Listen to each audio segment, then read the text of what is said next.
Philip Abernethy. Basically what I've been doing is I've been creating a web app called Job After University. You can see it here working on the laptop, then you can see it over here. Hold on. Working on the tablet.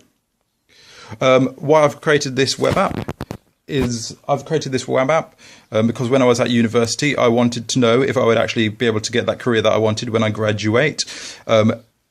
And also, this web app answers the question for me if I would be able to support myself financially when I actually finish university. So let's go on with it. Over here, the user can put in their expenses per month. That's used later on, so I've got 500 in there. Over here, I'm going to select the role that I wish to do. So I wish to become a software, let's see, software developer. So I've selected that.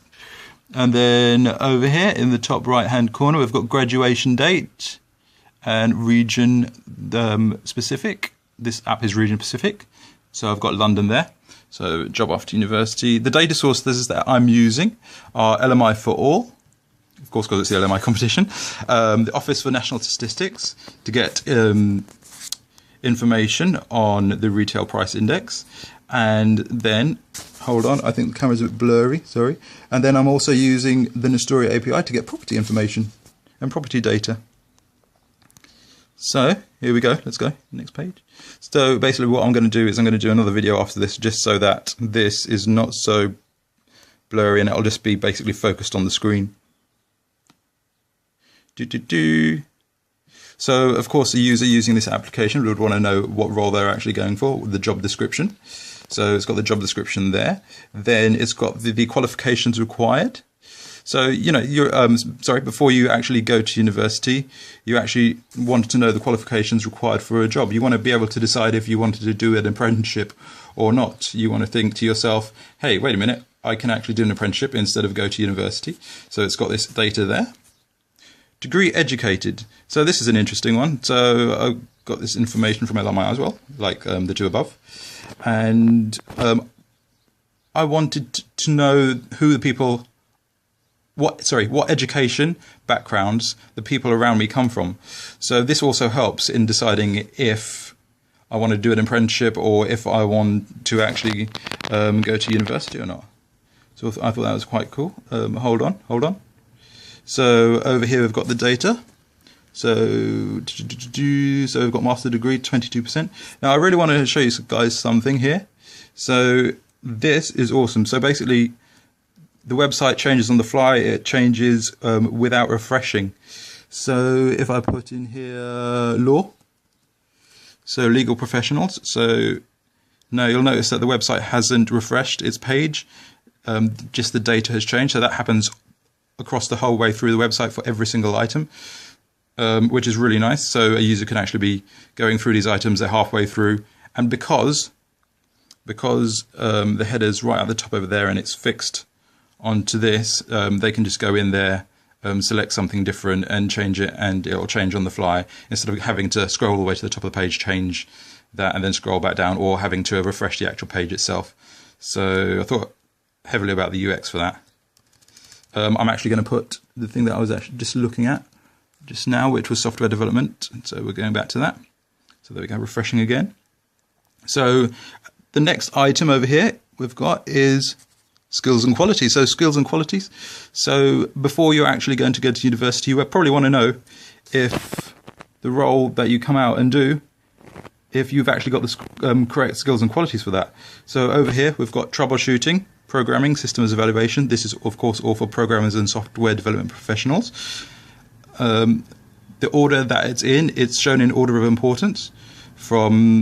This was another UX decision where the most important was in the top left, and it was the biggest font size, whereas the least important, but still important, it would be shown bottom right with a smaller text size. So let's go on to the next section. Okay, LMI, awesome. Look, they're giving us work future, which is great. Let me just read this for you.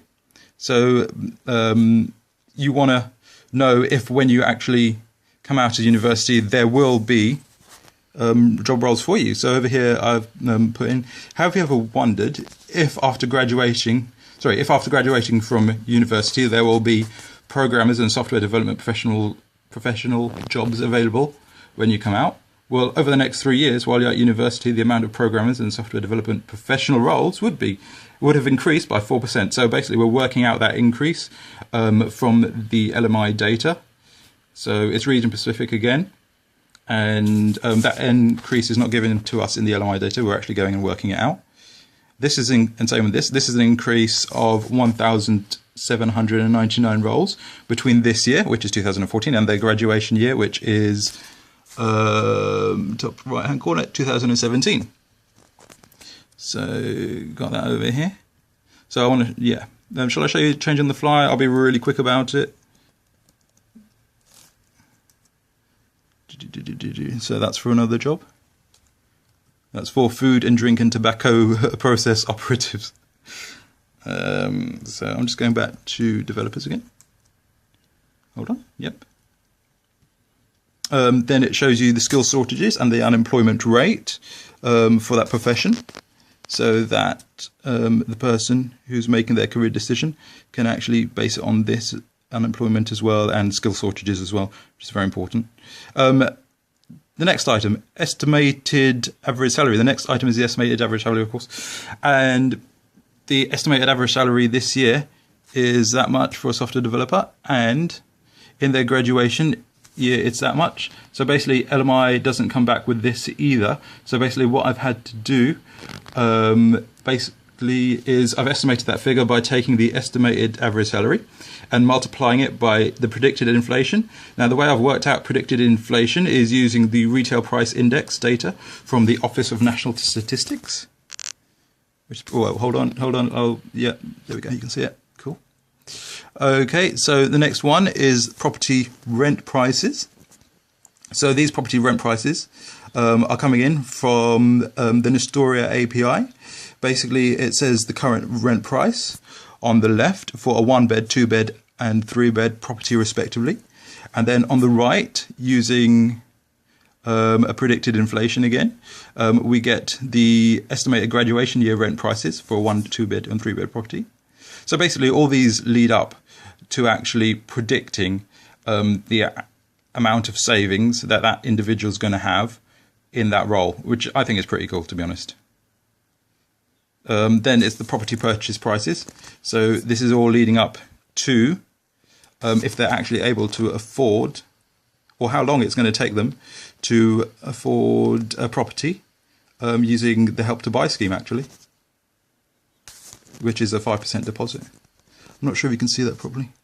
Okay, so on the left we've got purchase prices for a 1-, 2-, and 3-bed property, respectively, currently, and then on the right we've got purchase property prices estimated again by inflation. Sorry, predicted inflation. Next we've got expenses. So earlier you would have seen me put in 500 as the expenses there. So the current expenses that I have are £500 per month, and this will be about £549 per month when I graduate. Money put away, so this is the key figure. So basically, if I spend £549 on expenses, which I've just shown, when I come out of university, and the average rent is £1,028 for a 1-bed property in London, my average estimated salary is £3,280 per month as a programmer, software development professional. That is my savings. That's how much can go into savings per month. Of course, you might spend your money on doing entertainment things or doing something else, which is cool. Then this is savings over time. So this is the predicted savings over time you'll actually make. So you're just making these savings. So sorry. So you're putting away £1,703 per month. So this is savings over the course of 10 years, which I like as well. Let me change it. Shall I show you it changing? I think you've seen enough of that, but I'll show you it later maybe. Okay, and then over here we've got I wanted to buy a property, so in the future. So basically, I've just said how many years it's going to take me to actually save up for that 5% deposit for a one bed property in the future, 2-bed property in the future, and 3-bed property in the future. That's it for now. You can see it running on the tablet. So basically, I've made it in a very fluid layout. So it runs on. Oh, I'm not sure if you can see that because it's so bright. Hold on. Let me get to something nice. So you can see everything's adjusted for the tablet.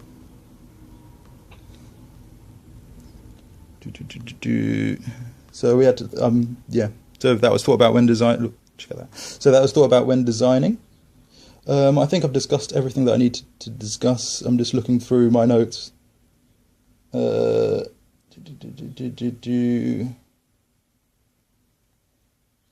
I think that's it. So if you ever get a chance to use it because I like it and it's awesome. And I've actually really enjoyed building it. It's been tiring, very tiring, but sorry, but very fun as well. Okay, that's me over and hold on. There we go. That's me over and out for now. Bye for now.